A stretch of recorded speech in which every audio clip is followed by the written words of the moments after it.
Hello students, NK Mittal law class में आपका स्वागत है। आज हम यहाँ पर कोड ऑफ क्रिमिनल प्रोसीजर 1973 से रिलेटेड इम्पॉर्टेंट एमसीक्यूज़ करेंगे। First question, the code of criminal procedure amendment act 2005 came into force on. क्या आंसर होगा आपका इसमें? हमें पता होना चाहिए। इसका आंसर है 23 जून 2006। Question, bailable offence means. क्या आंसर होगा आपका इसमें? बेलेबल ऑफेंस का क्या मतलब है? सबसे पहले तो आप मुझे बता दीजिए बेलेबल ऑफेंस को कहाँ बताया गया है। इसको सेक्शन 2 सबसेक्शन ए में बताया गया है सीआरपीसी के। तो क्या इसका मीनिंग है? Option A, an offence which in show as available in the first schedule under CrPC. Option B, an offence which is made available by any other law for the time being in force. Option C, answer option C है क्योंकि ये दोनों ही definition में बताए गए हैं।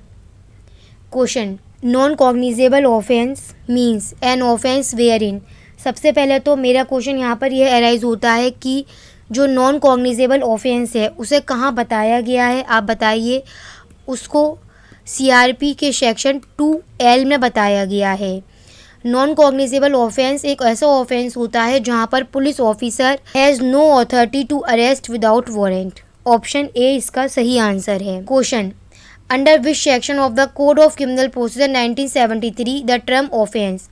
Offence को CrPC में कहाँ पर बताया गया है? तो आंसर होगा 2 सबसेक्शन एन में। लेकिन जो अदर ऑप्शन है आपको पता होने चाहिए। अगर ऑप्शन ए की बात करूँ 2 सब ए, तो उसमें जो एक क्लॉज है उसमें बेलेबल ऑफेंस को बताया गया है और जो डब्ल्यू है उसमें सम्मन केस को बताया गया है। लेकिन जो प्रेजेंट आपका क्वेश्चन आता है ऑफेंस को, तो उसको 2 सबसेक्शन एन में डिफाइन किया गया है।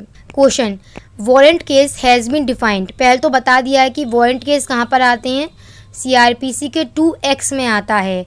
वारंट केस कैसा केस होता है? जो कि ऐसे ऑफेंस जो कि डेथ, इम्प्रीजनमेंट फॉर लाइफ से रिलेट करते हैं और ऐसे इम्प्रीजनमेंट से जो कि answer exceeding 2 years. Next, inquiry under the criminal procedure.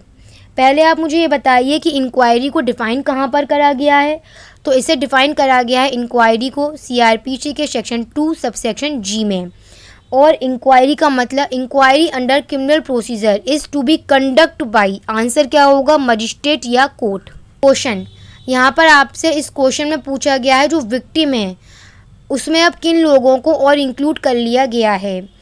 आपको पता होना चाहिए कि सीआरपीसी अमेंडमेंट 2008 के तहत जो इसमें क्लॉज है WA, वो यहाँ पर इंसर्ट करा गया था विक्टिम का सेक्शन 2 में, सेक्शन 2 WA।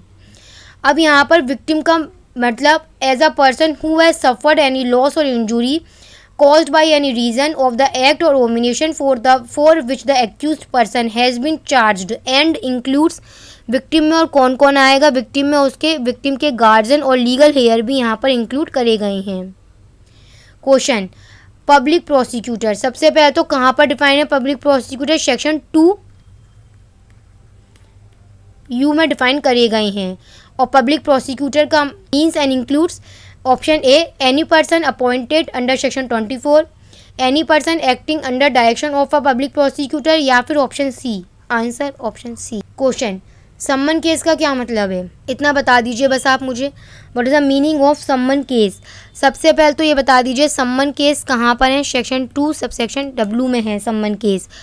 और सम्मन केस का मीनिंग कोई भी एक ऐसा केस जो रिलेट करता है किसी ऐसे ऑफेंस जो कि पनिशेबल होगा, किससे, नॉट एक्सीडिंग 2 ईयर्स। क्वेश्चन, ये जो एक वर्ड है डायरेक्टोरेट ऑफ प्रोसिक्यूशन, ये कौन से सेक्शन से रिलेट करता है? Option B.